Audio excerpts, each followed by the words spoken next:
जादुई जर्सी। निशांत छोटा था, तभी से उसे क्रिकेट मैच देखना और खिलाड़ियों की विभिन्न मुद्राओं की नकल करके बैट घुमाना, बॉल फेंकना बहुत पसंद था।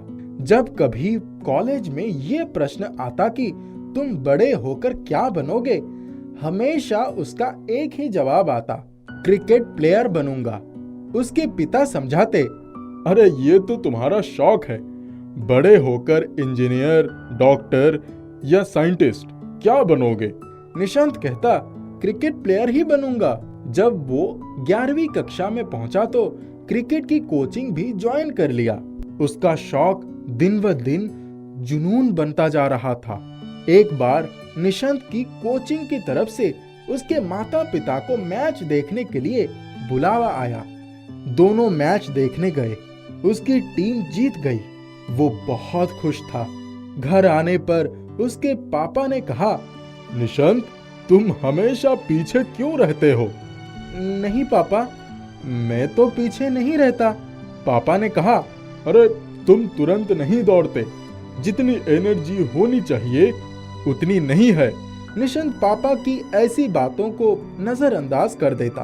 पापा उसकी मम्मी से कहते, अरे इसको खुद ही नहीं पता चलता कि क्या कमी है इसके खेल में। एक दिन निशांत के कॉलेज में इंजीनियरिंग के 2 छात्र केशु और अमन प्रिंसिपल से मिलने आए। उसके बाद प्रिंसिपल ने नोटिस भिजवाया कि क्रिकेट टीम के सभी बच्चे मैदान में आ जाएं। दोनों टीम के लोग मैदान में पहुंच गए।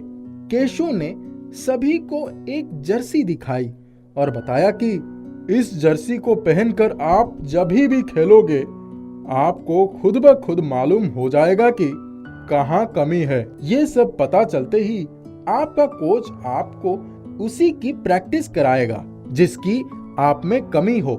जिसको जर्सी लेनी है वो लोग कल अपना नाम बता दें ताकि हम जर्सी तैयार करवा सकें। निशांत ने अमन से पूछा कि इसका दाम कितना है। अमन ने कहा, सिर्फ 10,000।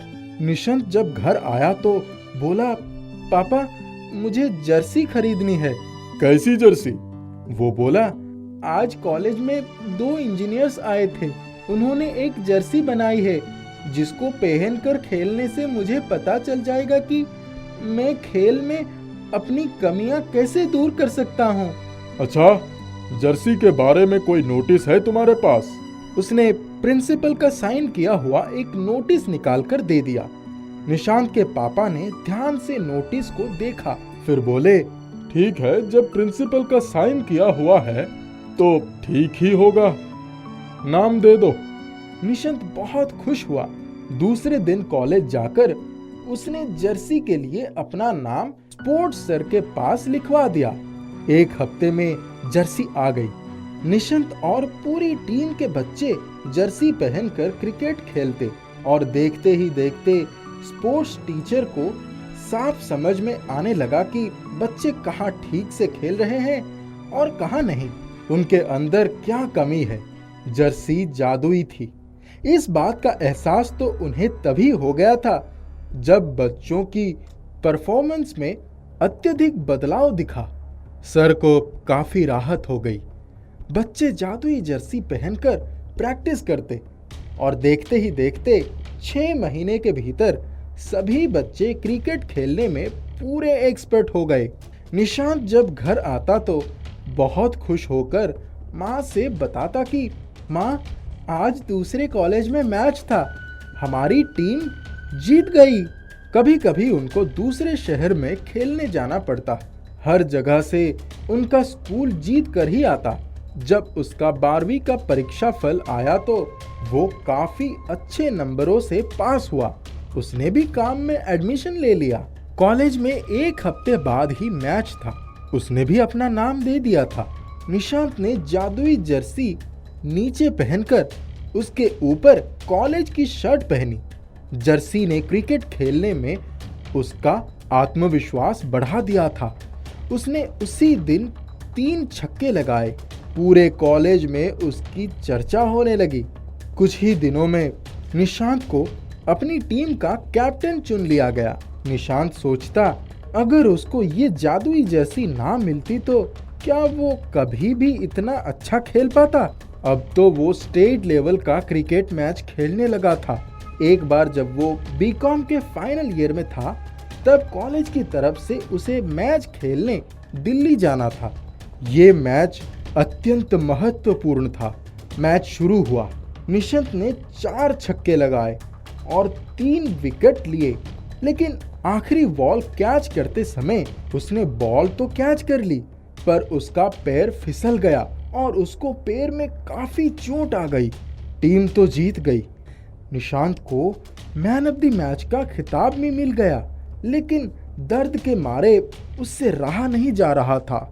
जब डॉक्टर को दिखाया गया तो डॉक्टर ने बताया कि हेयर क्रैक है, फिजियोथेरापी करवानी होगी। वो रोज फिजियोथेरापी के लिए जाता। 2-3 दिन के बाद ही एक दिन फिजियोथेरापिस्ट ने उसको एक जर्सी पहनने को दी। जर्सी देखकर वो हैरान रह गया और बोला, इस जर्सी का इस थेरापी में क्या काम है? ये तो मेरे पास पिछले कई सालों से है।